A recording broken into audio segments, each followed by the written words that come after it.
Katakan bahwa ini adalah kehendakmu.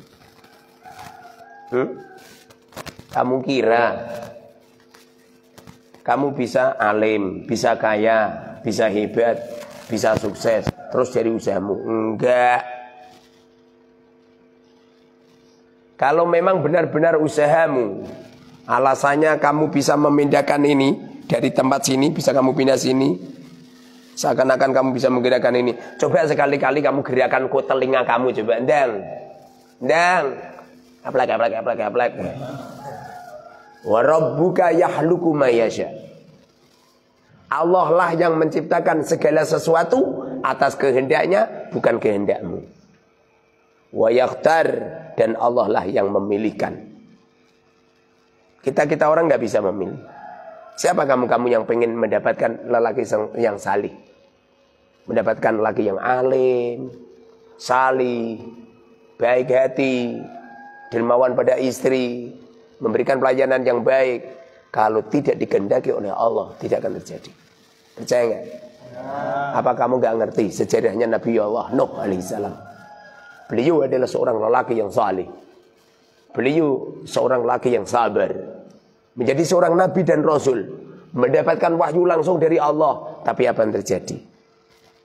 Beliau dikaruniai oleh Allah seorang istri yang tolihah, seorang istri yang jelek, seorang istri yang berani nantang sama suami, seorang istri yang tidak beriman kepada suaminya sendiri. Paham? Makana lahumul khiyarah. Kita orang ini dihidupkan oleh Allah, tidak punya pilihan. Yang punya pilihan Allah. Yang tidak punya kehendak Allah. Wes dan kowe kepengin ndang sugih. Wes dan curahkan semua akalmu, curahkan semua tenagamu, sistem apapun kau lakukan, nah iso sugih kowe. Percaya enggak? Subhanallahi maha suci Allah yang tidak pernah ada campur tangan manusia. Wa ta'ala, dan dialah yang maha agung. Amma yusyrikun, dari apa-apa yang mereka sekutukan. Sesungguhnya di dalam kolbumu, di dalam pikiranmu, seakan-akan dunia ini bisa kamu atur. Sesungguhnya itu bagian daripada syirik. Seakan-akan ini Allah Subhanahu wa ta'ala membuat proyek alam semesta ini masih ada campur tangan dengan kita. Ngawur teman. Apa kamu nggak tahu ada seorang wanita yang salihah, baik hati, dari ujung rambutnya sampai ujung kakinya, masya Allah, penuh dengan kebaikan, akhlaknya yang mulia, terlahir dari seorang ibu dan bapak yang luar biasa. Tapi apa yang terjadi? Allah temukan dia dengan Fir'aun. Allah temukan dia dengan Fir'aun. Kira-kira suamimu sama Fir'aun baik mana? Baik mana? Masih baik suamimu kan? Ya kan? Apa yang dilakukan oleh Sayyidatina Asiyah? Sayyidatina Asiyah pun ridho, rela dengan apa yang terjadi. Sayyidatina Asiyah berdoa, ya Rabb, ya Allah, ya Rabb, walaupun aku menjadi istrinya Fir'aun, jangan pernah kau sentuhkan tubuhku dengannya. Lalu Allah Subhanahu wa ta'ala takdirkan, perintahkan seorang jin perempuan. Setiap kali Fir'aun pengen bersenggama dengan Sayyidatina Asiyah, jin ini dirubah oleh Allah, disulap oleh Allah menjadi Sayyidatina Asiyah. Lalu Fir'aun setiap malam berhubungan badan dengan seekor jin, dengan jin. Diri orang mukmin lelaki dan mukmin perempuan tidak ada, pilihan itu enggak ada. Berhubung tidak ada sama sekali, maka lahumul khiyarah. Dengerin, usahakan setiap malam, usahakan sholat 2 rakaat. Namanya sholat adik saya istikharah. Namanya sholat istikharah. Sholat istikharah itu adalah sholat minta dipilihkan oleh Allah yang terbaik. Karena pilihan kita ini sering salah, sering keliru. Langkah kita sering keliru tanpa arah. Pada akhirnya apa yang kita pikir menurutmu adalah baik, jebul-jebul jelek.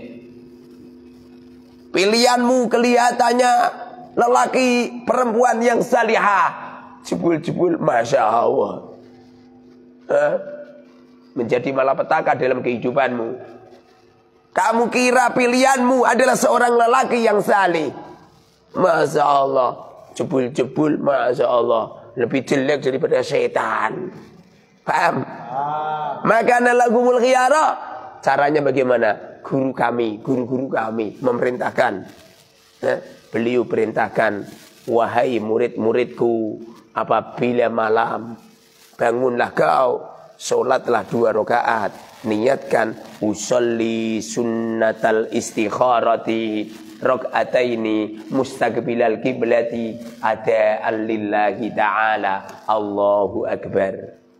Setelah selesai sholat 2 rakaat, acungkan kedua tanganmu, pengadahkan ke langit, lalu berdoalah, mintalah kepada Allah, ya Allah, ya Rabb, kami tidak punya daya upaya untuk meninggalkan maksiat, kami tidak ada kekuatan untuk melakukan taat, kami tidak ada pilihan sama sekali ya Rabb, untukku, untuk istriku, untuk anakku, untuk keluargaku, untuk murid-muridku, untuk orang-orang yang ada di sekitarku, kecuali ya Rabb, pilihkan mereka yang terbaik, pilihkan diri kami yang terbaik, pilihkan langkah-langkah kami yang terbaik, pilihkan ucapan kami yang baik, pilihkan pergerakan organ tubuh kami yang baik, pilihkan teman-teman kami yang baik, pilihkan keluarga kami yang baik, pilihkan bisnis kami bisnis yang baik. Tiada orang yang mengistiqomahkan setiap malam seperti itu, meminta kepada Allah untuk dipilihkan yang terbaik, kecuali Kabakola para masyayikh terdahulu, beliau mengatakan, aku tidak pernah melakukannya kecuali setiap pagi hari aku dipilihkan oleh Allah yang terbaik. Aku berdagang tidak harus menggunakan, aku disoli-solihakan oleh Allah, punya istri yang diatur oleh Allah, punya istri yang baik, punya suami yang baik, punya teman-teman yang baik. Aku diberi oleh Allah rumahku yang besar, yang mewah, yang megah, kendaraanku. Beliau cerita seperti itu. Apa kata beliau? Sekian banyak manusia, yang paling nikmat di saat makan adalah aku. Setiap hari aku dilayani puluhan para pembantu-pembantu di rumahku, dihidangkan makanan-makanan yang enak. Setiap kali aku bepergian, kendaraanku mewah, diikuti ajudan-ajudan yang mengikutiku. Setiap aku duduk di rumah, aku dihadirkan oleh Allah, santri-santri dari berbagai daerah mendengarkan semua percakapanku. Dari kalangan orang-orang awam nyampe penggede-penggede, ulama-ulama berdatangan. Mereka mendengarkan percakapanku. Dengerin ini. Tidak cuman para ulama-ulama, para pejabat-pejabat, para konglomerat-konglomerat, para pengusaha-pengusaha, mereka berdatangan semuanya di tempatku. Dengerin ini. Paham? Mudah apa sulit? Yang jadikan sulit adalah nafsu dan syahwatmu yang selalu berkeinginan untuk tidur. Semestinya bangunkan organ tubuhmu sejenak. Kalau kamu nggak bisa, coba lakukan setelah maghrib, setelah sholat sunnah maghrib, lakukan, ya kan? Kira-kira setelah maghrib sudah tidur? Rukuk saja tidak sempurna, Ustaz. Kalau sujud pengen muntah. Bagaimana ini? Lakukan ma baina ma ba'da tulu'is syams qadra rumhin. Lakukan setelah matahari menyingsing sekira 1 tombak, nyampe waktu istiwa, di waktu pagi. Kamu tidur, wis blenger tidur kamu, coba bangunkan. Kamu sholat 2 rakaat. Ya Rabb, kami sholat duha, kami sholat istikharah. Kalau bisa sih sholat duha sendiri, istikharah sendiri. Kalau nggak bisa, udah campur jadi satu. Minta kepada Allah, ya Rabb, pilihkan kami ya Rabb, pilihkan kehidupan kami ya Rabb. Jangan kau pilihkan calon istri yang jelek. Jangan kau pilihkan calon istri yang tolihah. Jangan kau pilihkan calon istri yang mulutnya Masya Allah, yang ilmunya nggak ada ilmu agamanya.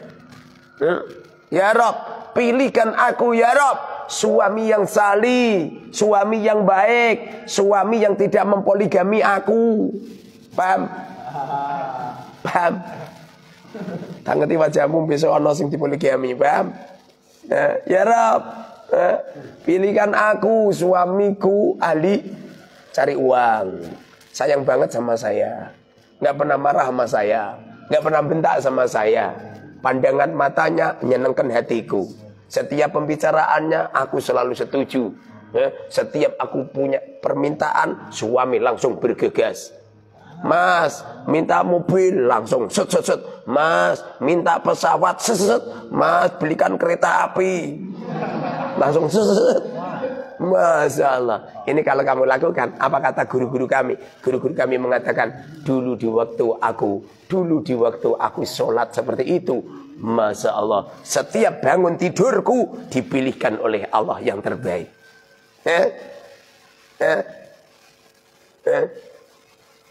Ada yang cerita begini, guru kami cerita begini. Pernah suatu ketika aku berniat untuk membangunkan pondok untuk santri-santriku, karena santri-santri banyak. Nempat di rumahku nggak muat, nempat di musola nggak muat, nempat di rumah-rumah warga nggak muat. Kemudian saya sholat istikharah, minta dipilihkan oleh Allah yang terbaik. Alhamdulillah, di pagi hari saya kena penyakit. Didatangkan oleh Allah penyakit. Aku ngerti bahwa penyakit ini yang menjadikan sebab musabab cita-citaku tercapai. Suatu ketika di pagi hari saya muntah darah. Lalu Allah takdirkan orang-orang berbondong-bondong dari semua kalangan. Nyampe saya punya uang sekian miliar. Paham? Saya dibawa ke rumah sakit. Zaman dulu gak ada rumah sakit ya, ke tabib. Saya dibawa ke tabib, ke rumah sakit.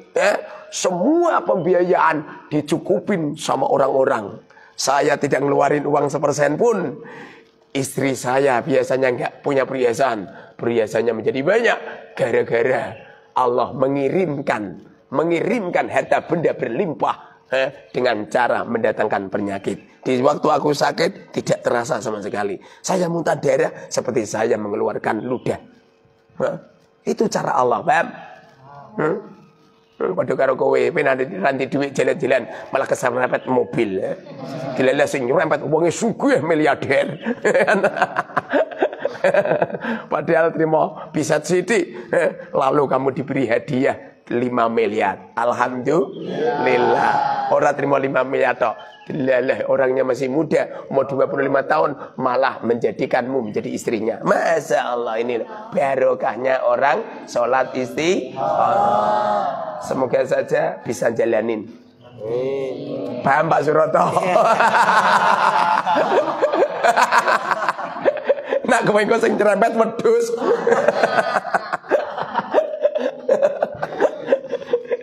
Itu istikharah, hidup ini masalah. Tidak ada orang yang salat istikharah kecuali itu adalah sebuah persembahan yang terbaik untuk Allah, bahwa diri kita ini tidak bisa apa-apa, ya enggak? Diri kita ini tidak bisa apa-apa, tidak punya apa-apa, tidak bisa melakukan apa-apa, biar dipilihkan oleh Allah. Kenapa orang-orang hebat itu luar biasa? Kuncinya ini, rahasia yang asli. Yang asli ya rahasia ini. Kalau kamu jalanin masalah, kowe istikharahmu nabi golek bojo tok. Nabi golek bojo istikharah. Pak Suroto istikharah terus ento. Istikharah ra ikhlas. Istikharah itu sing ikhlas.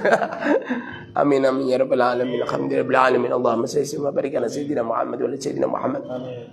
ربنا ظلمنا أنفسنا وإن لم تغفر لنا وترحمنا لنكونن من الخاسرين. صلى الله عليه وسلم محمد والحمد لله رب العالمين.